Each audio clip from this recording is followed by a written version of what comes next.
Hello, lads and lasses, and welcome back to Boys Down Under, where today on the agenda, we are, of course, looking at Celtic's newest coaching appointment in Harry Kewell, and also having a quick gaze at the fixture list for the upcoming season, and also some other little stories here and there. Before we go any further, though, if you guys are enjoying the content in this off-season and you want to help support the channel, the best way to do so is to click that like button and click that subscribe button. It's free, it's easy, and I appreciate all of you, and I'm very thankful for all of you who do help support this channel. But without further ado, let's get into it. So, Harry Kewell has officially joined Celtic's ranks, and I'll tell you what, I'd like to think that I am the mastermind behind this deal, because as you can see, this is a 21-month-year-old me convincing Harry Kewell to join Celtic in around 16 years' time.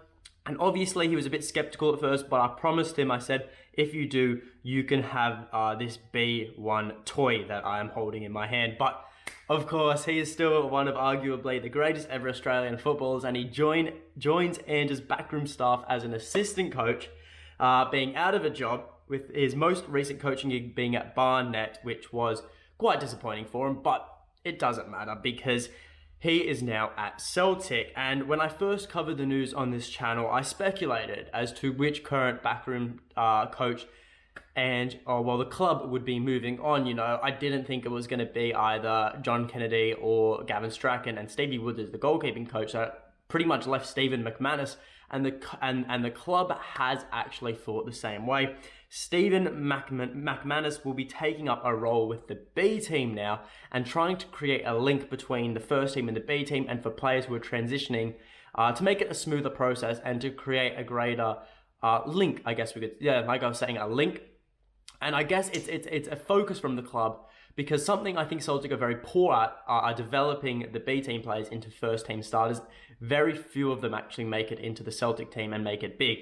So I think that's something they're trying to improve on, and hopefully this appointment will help doing so. But back to Kewell, and speaking to Celtic's website, he said, "It's a massive honour to join Celtic and team up with Ange.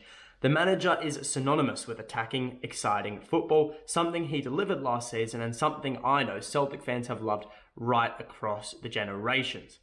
We will be aiming to give our fans more of the same going forward, and I look forward to playing my part and bringing this to our supporters." And Kewell, as a player, he was a dazzling winger. He was very quick, he had great footwork, and he had an eye for the goal.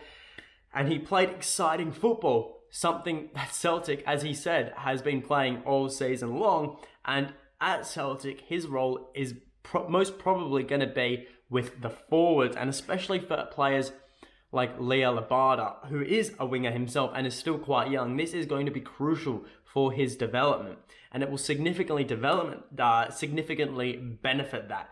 And even for players like Dijsselmayer and Jota, who are, they're getting to a 24 and 23 respectively, I believe, they will be massively benefiting from this appointment.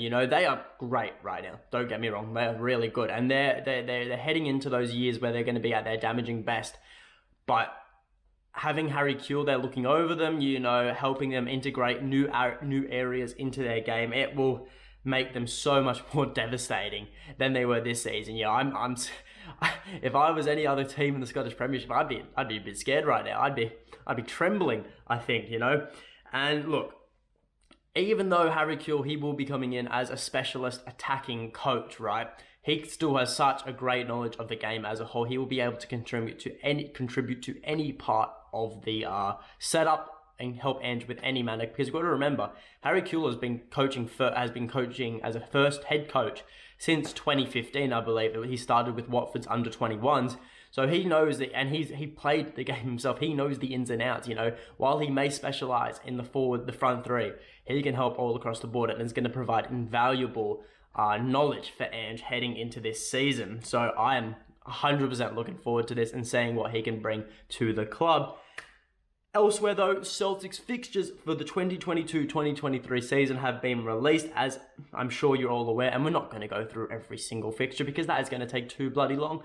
And, I think you've already all looked at the fixture list for the whole 2022-2023 season, but I've narrowed it down to 5 key fixtures that I believe are going to be season defining. Now, as seen by the graphic on screen, the 5 fixtures most crucial of the upcoming season, of course, begins with Flag Day.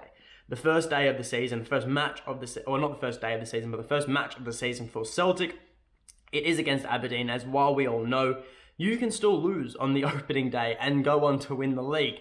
As we saw last season, you can also win on the opening day and go on to lose the league, as we saw in the 2020-2021 season. But regardless, that is the first match, and we need to show a solid sign of intent at home with our new signings and how much improvement there's been from last season to this one. Then the first derby of the season at home on Saturday, the 3rd of September. Now, all these dates are for Scotland, right? So the 3rd of September is in Scotland. For here in Australia, for our Australian viewers like myself, these are all scheduled for the day after. So the 3rd of September, it is the 4th for us here in Oz. Next, we have a trip to Tynecastle, and it is our first trip of Tynecastle to the season. Never easy there. I think we lost there last season, then we won by 1 goal as well in the second matchup, so that was quite nervy. But that is on the 22nd of October and 23rd here in Australia. Then we have the first game of the new year and our first trip to Ibrox against Rangers on the 2nd of January. I think that's the 3rd or 4th fixture after the World Cup, so that will be interesting to see how our players have gotten on.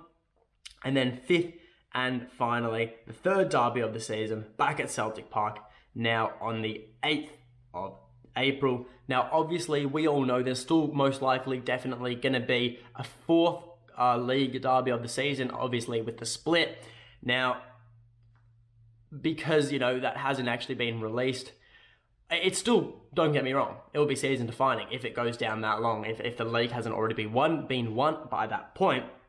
But from what we know right now, those 5 fixtures are easily the most important and the most season defining, I'd say for the upcoming season. Obviously, there are some other games that, could prove to be a bogey for Celtic, Livingston away, just other teams that, could really shock Celtic. But I think right now, from what we know and from what we saw last season, those 5 are going to be very, very important. And look, to end the video, just a couple of short stories here and there. The first one, Bobby Madden, one of the greatest ever Scottish football referees. Praise the Lord, is heading to England. He's decided to leave Scottish football, and I guess we can just all breathe that little bit easier and just have a sigh of relief in the fact that we will never, ever see his name on a Celtic match ever again. One down, just another 5 or 6 refs to go, I guess. Then the final story of the day, Joe Hart, he has a new number. He has been granted the number 1 with Barkas having left for Utrecht. He was number 15 last season, but he deserves to be our number 1. He already is our number 1 in our own hearts. He is easily the best goalkeeper at the club and deserves to have that recognition and it's thoroughly deserved. Now, I'm going to do a bit of inferring here, okay? So, it's great, right? Joe Hart's taken the number 1, but he's taken the number 1 very early. And it leads me to believe that another goalkeeper will be joining the club, and the fact that they don't want him to take the number 1 when Joe Hart is still number 15. So if you do a bit of inferring, and I'm pretty certain this is a little hint that another goalkeeper will be joining the club in the coming days. Not naming names, but it is definitely going to be Benjamin Segrest. So can't wait for that announcement. Going to be a great backup. But then again, congratulations, Joe Hart. You thoroughly deserve the number 1 jersey. Well done. Can't wait to see it on your jersey. And yeah, that is all from me. So until next time, hail, hail.